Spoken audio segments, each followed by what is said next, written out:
News 18 India. नमस्कार, मैं रीमा प्रसाद। इस वक्त की सबसे बड़ी खबर बिहार से बताएंगे आपको। नमस्कार, मैं हूं प्रशांत चुरहे। आज बिहार की सियासत में इतिहास रचने का दिन, और इतिहास रचते दिखाई दे रहे हैं नीतीश कुमार, क्योंकि बिहार में आज ही मुख्यमंत्री पद से उन्होंने इस्तीफा दिया और आज ही फिर एक बार मुख्यमंत्री पद की शपथ लेंगे।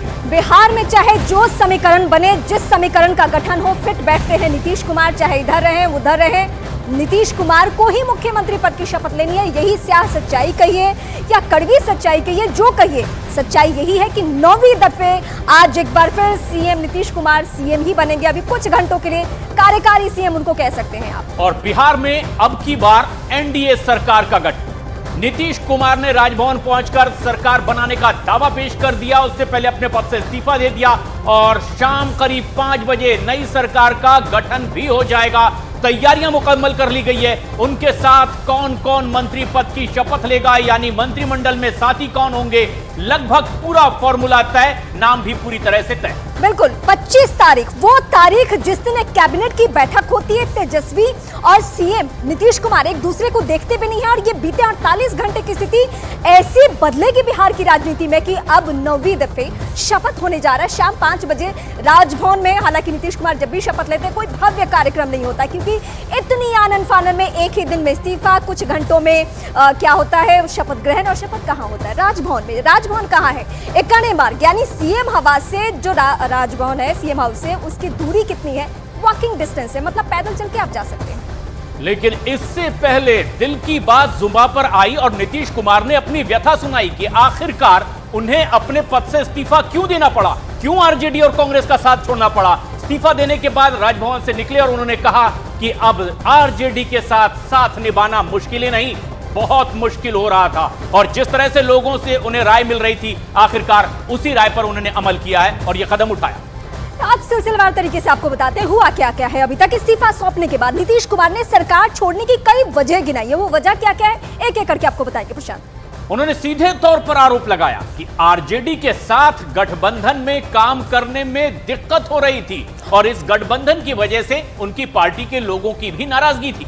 आरजेडी के रवैये, यानी आरजेडी के सुलूक की वजह से लोग बेहद परेशान थे। ये लोग कौन है? उनका कहना है, यानी नीतीश कुमार का कहना है कि जो मेरे पार्टी के ही लोग थे, विधायक थे, वो सभी नाराज चल रहे थे, परेशान चल रहे थे।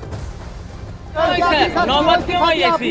अरे इसलिए नौबत हुई है कि ठीक नहीं चल रहा था, थोड़ी परेशान। आप लोग तो हमसे बहुत पूछ रहे थे, हम बीच में बंद कर दिए थे कुछ बोलना, तो हम देख रहे थे। तो वही सब लोगों की राय, अपने पार्टी के लोगों की राय, चारों तरफ से राय आ रही थी, तो हमने सब लोगों की बात को सुन लिया। अभी हम जो पहले गठबंधन को छोड़ के नए गठबंधन बनाए थे, और जो नया गठबंधन 1.5 महीना से बनाए थे, 1.5 साल से, तो यहाँ पर भी जो स्थिति इधर आकर के ठीक नहीं लगी है। और जिस तरह से लोगों का दावा हो रहा था, जो इतना मेहनत किया जाता था कि वही लोग ये सब काम कर रहे हैं, तो सब जरा धीरे धीरे लोगों को खराब लग रहा था। तो इसीलिए आज हम लोगों ने दे दिया, अलग हो गए। कितना काम हम कर रहे थे, और उधर भी लोग हम अलायंस करवाए, क्या क्या करवाने में लगे, और कोई कुछ काम ही नहीं कर रहे थे। तो सबको लेकर के तकलीफ, और यहाँ पर भी लोगों को तकलीफ, तो ये हो गया, तो हमने बोलना छोड़ दिया था।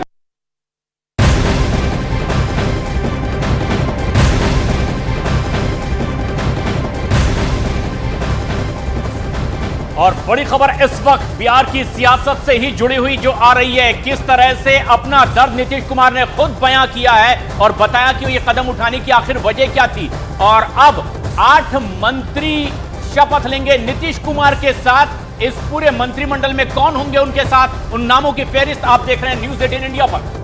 इस बार नया क्या है? नया ये है कि बीजेपी नए फॉर्मूले के साथ आई है, यानी लोकसभा चुनाव मुहाने पे 2024 को ध्यान में रखते हुए वो बिहार, जहां जातीय समीकरण सबसे प्रमुखता से देखी जाती है, बीजेपी ने इस एजेंडे को फिट माना और किया क्या, ये इस वक्त हम बताते हैं। सीधे मैं अपने सहयोगी अरुण का रुख करूंगी। ये जातीय समीकरण का फॉर्मूला मैं आपको बताऊं, उससे पहले मैं अरुण का रुख करूंगी। अरुण, इस बीच कुछ नई बातें हुई है, उसके बाद हम सिलसिलेवार तरीके से आप समझेंगे सारा विश्लेषण।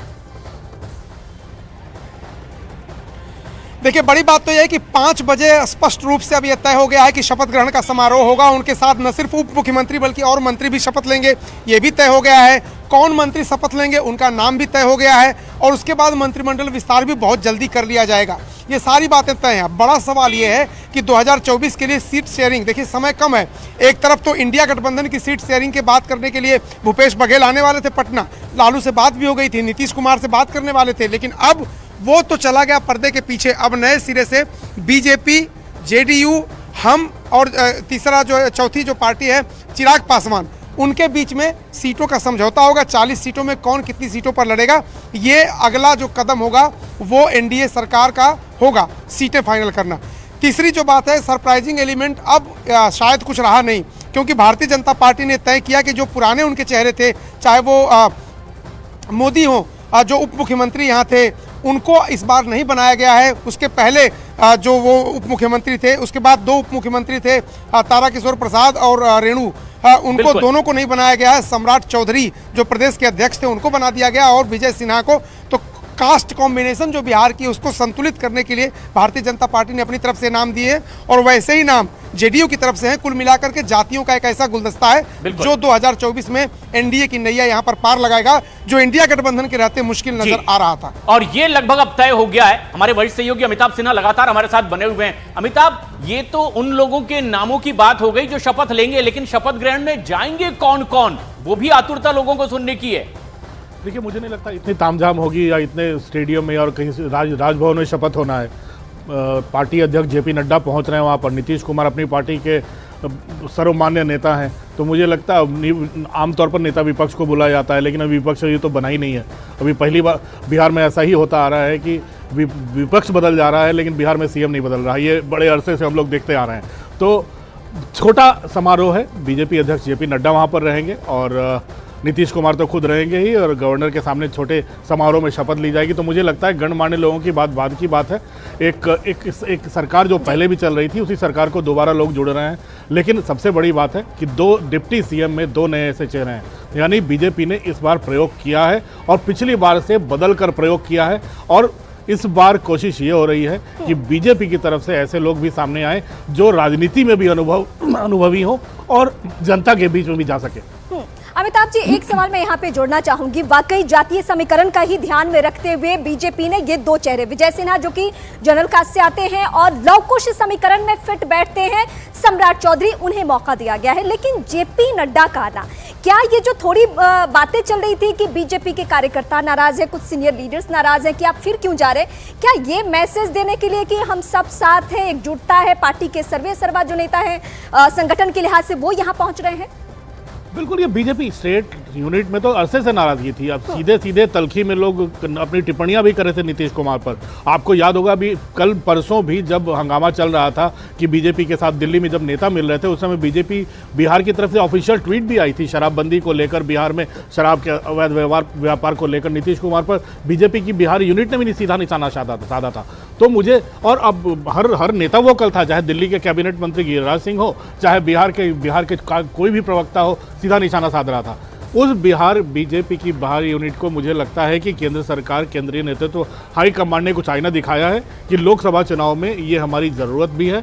और मुझे लगता है कि जितनी ज़रूरत नीतीश कुमार को थी कि उनकी क्रेडिबिलिटी, विश्वसनीयता पर असर पड़ रहा था, दूसरा बिहार में जो लॉ एंड ऑर्डर की जो स्थिति थी वहाँ से बाहर निकलती जा रही थी, लोग बिहार में फिर से जंगल राज बोल रहे थे, इन तमाम चीज़ों को लेकर जो उनकी विश्वसनीयता थी उस पर निशाना सद रहा था। और दूसरी बात, पार्टी के अंदर भी एक बड़ा तबका था जो कि नीतीश कुमार को चाहता था कि वापस बीजेपी के पास साथ आए। ललन सिंह से नीतीश कुमार नाराज थे कि ललन सिंह कहीं आरजेडी के साथ टूट करना चले जाएं। तो ये तमाम पार्टी के अंदर प्रॉब्लम, जनता के साथ प्रॉब्लम, इंडी गठबंधन के साथ प्रॉब्लम, तो नीतीश जी चारों तरफ से घिर गए थे। ऐसे में बीजेपी को लगा जब नीतीश कुमार घिरे हुए हैं तब उनके साथ जाने में बुराई नहीं है, क्योंकि इस चुनाव में अमिताभ, असदुद्दीन ओवैसी कुछ मैं उम्मीद करता हूं कि न सिर्फ बिहार बल्कि पूरे देश के जो अल्पसंख्यक समाज, मुसलमान और जो हमारे सेकुलर जहन रखने वाले हिंदू, ओबीसी और दलित भाई हैं, वो देखेंगे इन चीजों को